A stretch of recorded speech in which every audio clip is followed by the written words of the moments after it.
नमस्कार दोस्तों, छात्र छात्राएं और साथियों। अभी तक हम लोग भर्व की यात्रा के अंतर्गत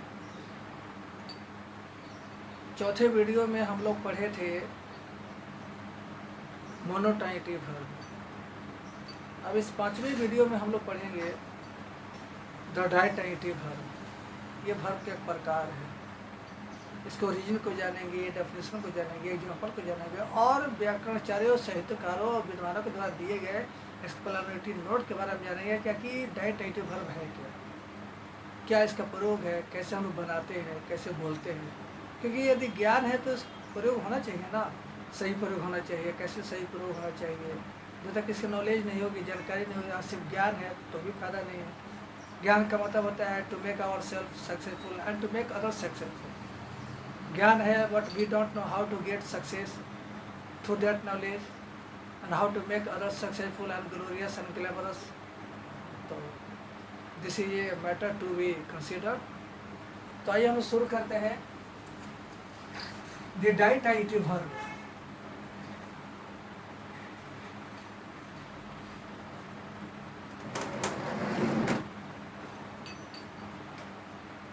जेनेसिस, इसका मतलब होता है उत्पत्ति या जन्म। Originally the term ditransitive has come down to us in the two Latin words di, di, and transitivus, which mean to and the verb with an object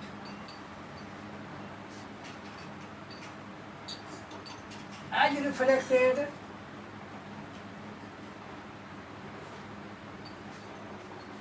in the dictionary of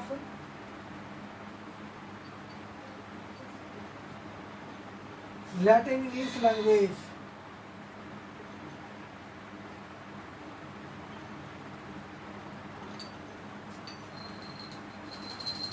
Definition: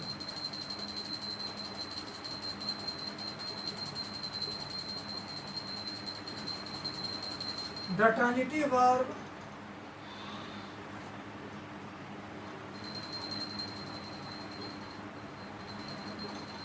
that takes two different objects with it is said to be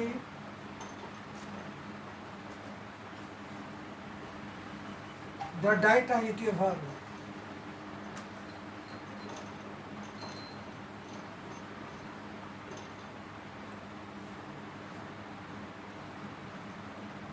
Verbigracia. I teach you phonetics.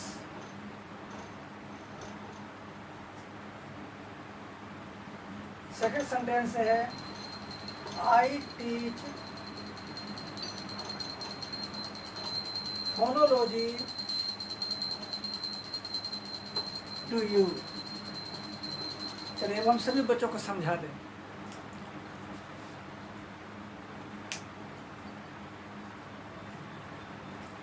उत्पत्ति के विचार से डाइट्रांजिटिव verb Latin भाषा के दो शब्दों के मिलने से बना है, डाई और ट्रांजिटिवस। डाई के स्पेलिंग वही है डी आई, डी आई ई नहीं, डी आई, जिसका मतलब होता है दो, और ट्रांजिटिवस का स्पेलिंग TRANSITIVUS,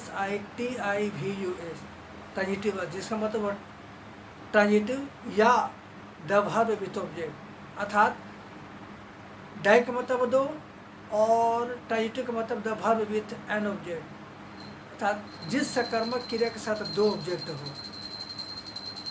जिस सकर्मक क्रिया के साथ दो ऑब्जेक्ट हो। ठीक। डेफिनेशन, जिस सकर्मक क्रिया के साथ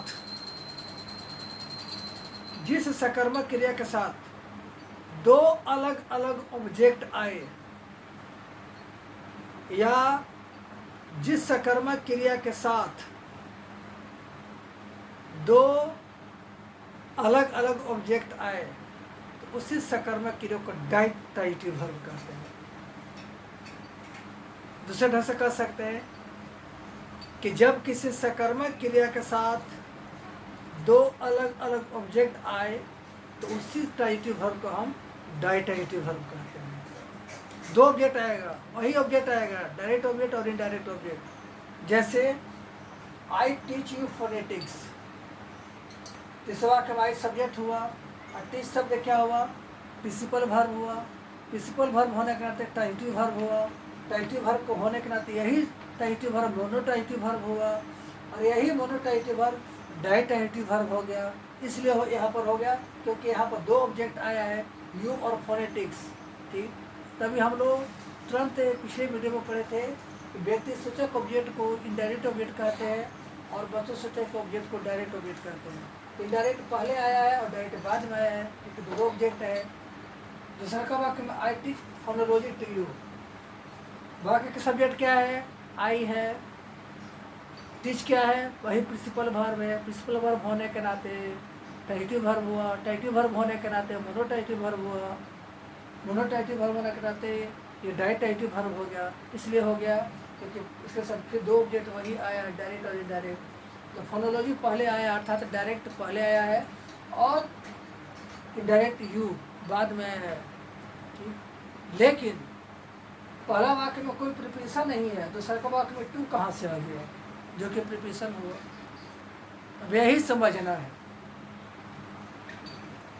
ठीक, यही हम लोग को विस्तार से समझना है। तो आइए हम लोग जब किसी डायट्रांजिटिव वर्ब के बारे में जो दो ऑब्जेक्ट आया है, ठीक, उसके साथ क्या शर्त है, तो उस शर्त को जानने के लिए हम लोग विशेष ढंग से इंडिकेट करें explanatory note.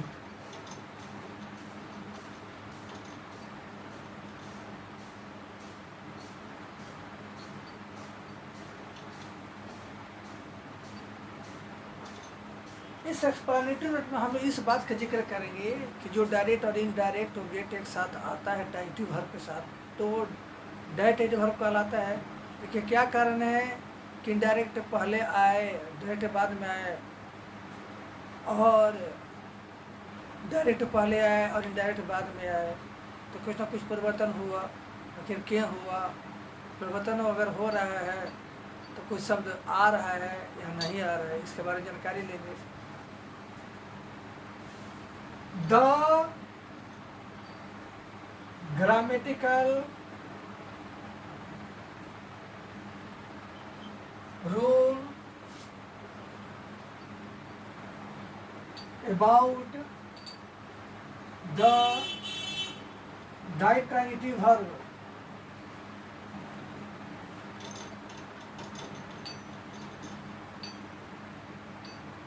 says that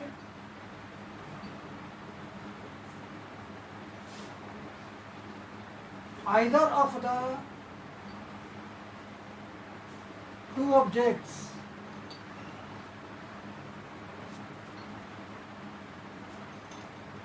comes first with the transitive verb,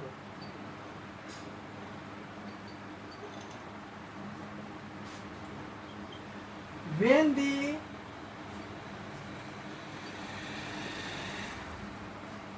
direct object comes first, comma, followed by the indirect object.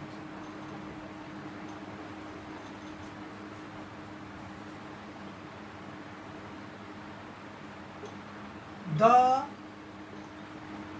preposition to or from comes between them. When the indirect object comes first, followed by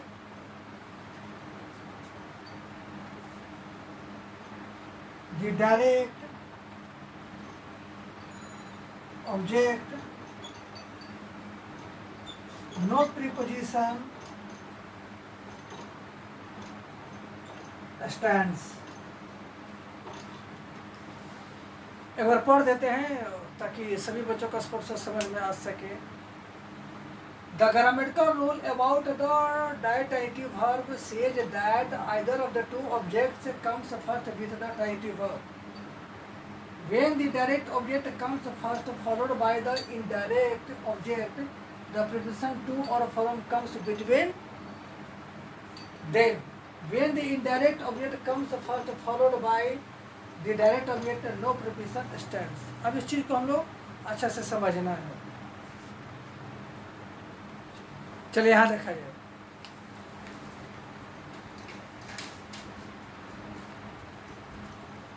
Verbic ratio.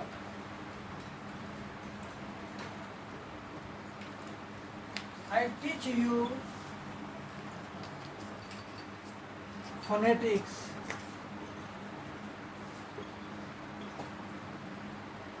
I teach phonology to you. You took a pen from me.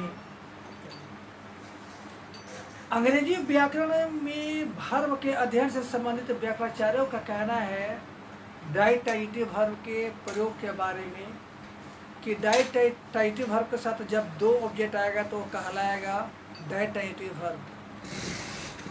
एक शर्त है कि दो object आएगा, एक indirect object आएगा और एक डायरेक्ट ऑब्जेक्ट आएगा. ठीक.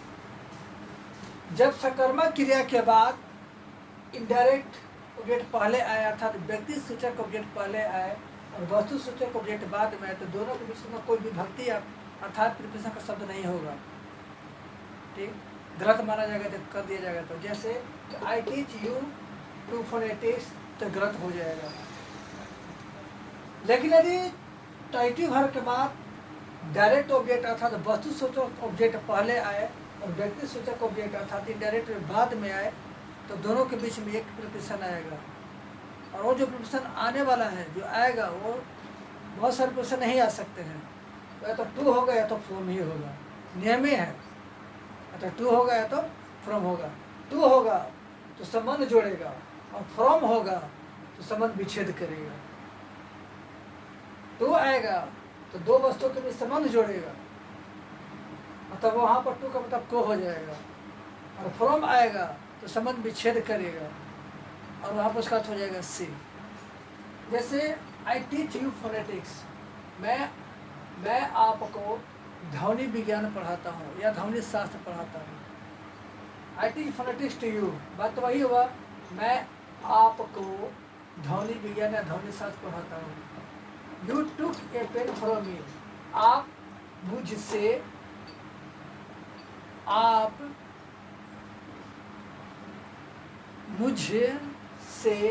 एक कलम ले लिए. ठीक. तो अब तक हम लोग वर्ब से संबंधित 5 वीडियो को तैयार किए जिसमें principal verb, transitive verb, monotransitive verb, ditransitive verb के बारे में जानकारी प्राप्त की। Principal verb, transitive verb, monotransitive verb और डाइट्राइटिव वर्ब अध्ययन कर लिए। अभी तो बहुत सारे काइंड्स बाकी हैं, अगले वीडियो हम लोग पढ़ेंगे।